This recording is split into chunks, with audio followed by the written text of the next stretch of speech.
Dans cette vidéo, nous allons voir la notion de fonction affine. Une fonction affine est une fonction qui a un nombre x, va lui faire subir deux transformations. Tout d'abord, une multiplication par un nombre et ensuite une addition avec un autre nombre, ce qui va donc nous donner une image.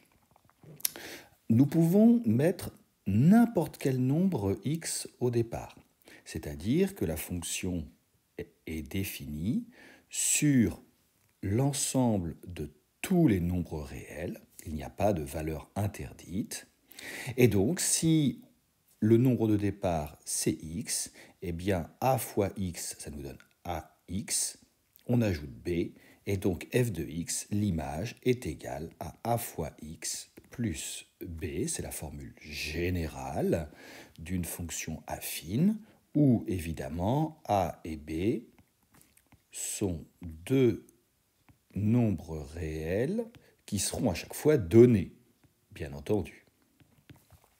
Cette définition est à bien connaître. Alors, quelques exemples. Si on considère la fonction f qui a x associe le nombre 2x plus 5, et bien ici on reconnaît bien qu'on a deux fois le nombre x, donc on commence bien par une multiplication et ensuite on ajoute 5. Donc la fonction f est une fonction affine. Et on peut même préciser, ici, le nombre a par lequel on multiplie, c'est 2, et le nombre b que l'on ajoute, c'est 5. La fonction g, qui a x associe moins 1,5 de x moins 7, est également une fonction affine. Ici, le nombre a par lequel x est multiplié, eh bien, c'est moins 1,5, et le nombre qui est ajouté à la fin, eh bien, c'est moins 7.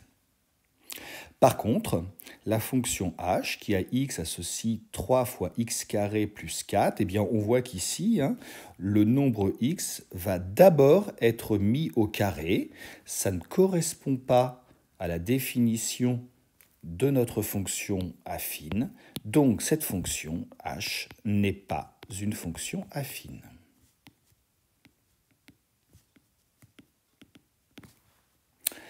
Alors, il y a deux cas particuliers. Le premier cas particulier, une fonction qui transforme un nombre x en a fois x, seulement, on pourrait dire. En fait, ici, c'est comme si le nombre b que l'on ajoutait était égal à 0. C'est une fonction affine particulière, c'est une fonction affine où il n'y a qu'une multiplication. Eh bien, vous avez vu au collège que c'est ce qu'on appelle une fonction linéaire. Donc une fonction linéaire, eh bien, c'est une fonction qui est un cas particulier de fonction affine. Et vous avez vu également au collège que les fonctions linéaires sont associées aux situations de proportionnalité. On y reviendra. Autre cas particulier, une fonction qui a un nombre x associe toujours le même nombre. Alors là aussi, c'est un cas particulier de notre fonction affine, puisqu'en fait, c'est comme si on multipliait d'abord x par 0, donc ce qui nous donne 0, et on ajoute b, donc l'image, c'est bien b. Quand a est égal à 0, on a une fonction affine particulière, c'est une fonction affine dont toutes les images sont égales. C'est ce qu'on appelle une fonction constante.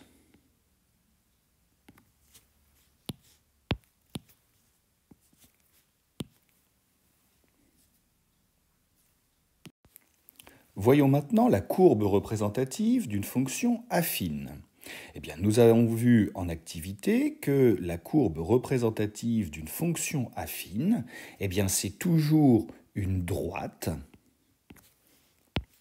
et que cette droite ne pourra jamais être parallèle à l'axe des ordonnées, c'est-à-dire qu'elle ne pourra jamais être verticale. Et réciproquement, si je vous donne une droite qui n'est pas parallèle à l'axe des ordonnées, donc qui n'est pas, entre guillemets, verticale, elle est forcément la courbe représentative d'une certaine fonction affine, alors qu'on vous demandera souvent de déterminer. Alors, dans ce cadre, eh bien, on a vu que la définition d'une fonction affine, c'est x qui est transformé en a fois x plus b. Eh bien, les nombres petit a et petit b portent des noms bien particuliers. Alors, le nombre a peut être appelé, par exemple, comme on le multiplie par x, le coefficient multiplicateur. En fait, on l'appelle le coefficient directeur de la droite. Alors on va voir pourquoi est-ce qu'on appelle cela le coefficient directeur. Il va diriger la droite. Et le nombre b, eh bien là aussi il porte un nom, c'est ce qu'on appelle l'ordonnée à l'origine de la droite, c'est-à-dire c'est l'ordonnée du point d'intersection de la droite avec l'axe des ordonnées. Comme notre droite n'est pas verticale, elle coupe forcément l'axe des ordonnées, et en coupant l'axe des ordonnées, eh bien, l'ordonnée de l'intersection, eh bien, c'est justement cette valeur de B. Donc, ces deux noms et leur interprétation sont à bien connaître. Alors, 3 exemples. On va représenter la fonction affine qui à x associe 2x moins 1, donc par la droite D1. Donc, comme on veut tracer une droite, il suffit de déterminer 2 points. Donc le plus simple, c'est de choisir 2 valeurs pour x et de calculer donc leurs images par la fonction f. Donc on peut tout à fait prendre par exemple x égale 0, par exemple, et x égale 2. Alors, l'image de 0, donc 2 fois 0, 0 moins 1, donc ça nous fait moins 1. Eh bien, ça y est, on a déjà les coordonnées d'un premier point de notre droite. C'est le point de coordonnées 0, moins 1. Donc, je le place. 0, moins 1. Voilà le premier point. Allons-y, l'image de 2, donc 2 fois 2, 4, moins 1, 3. Donc l'image de 2, c'est 3. Cela me donne les coordonnées d'un nouveau point, le point de coordonnées 2, 3. Et donc, ça y est, j'ai les 2 points. Donc je peux tracer ma droite D1 qui va donc être la représentation graphique de la fonction affine f. Alors, 2 remarques. Tout d'abord, une remarque liée à notre coefficient directeur. Donc ici, le coefficient directeur, il vaut 2. Eh bien, où le retrouve-t-on? Eh bien, si je me place n'importe où sur ma droite, par exemple ici, eh bien, si je me décale d'une unité vers la droite, alors on se décalera toujours d'une unité vers la droite, eh bien, on monte de 2 unités. On dit que si x augmente d'une unité, eh bien f de x, lui, va augmenter de 2 unités. Pour l'ordonnée à l'origine, eh bien là, c'est beaucoup plus simple. L'ordonnée à l'origine ici, elle vaut moins 1. Eh bien, regardez où la droite D coupe-t-elle l'axe des ordonnées? Eh bien justement au point d'ordonnée moins 1. Donc c'est facile de vérifier si on a bien tracé notre droite. Pour la droite D2 représentant la fonction G, donc on va évidemment utiliser la même démarche. Donc je prends 2 valeurs. Alors je vais prendre 0. Parce que l'image moins 1,5 fois 0, eh bien, ça va être 0, donc c'est relativement simple. Et puis ensuite, je peux prendre par exemple x égale 2, et moins 1,5 fois 2, eh bien, ça nous fait moins 1. Donc voilà, j'ai 2 points, donc j'ai le point de coordonnées 0, 0, j'ai le point de coordonnées 2, moins 1. Eh bien, ça me permet donc maintenant eh bien, de tracer ma droite D2, voilà, hop, qui est donc la représentation graphique de notre fonction g.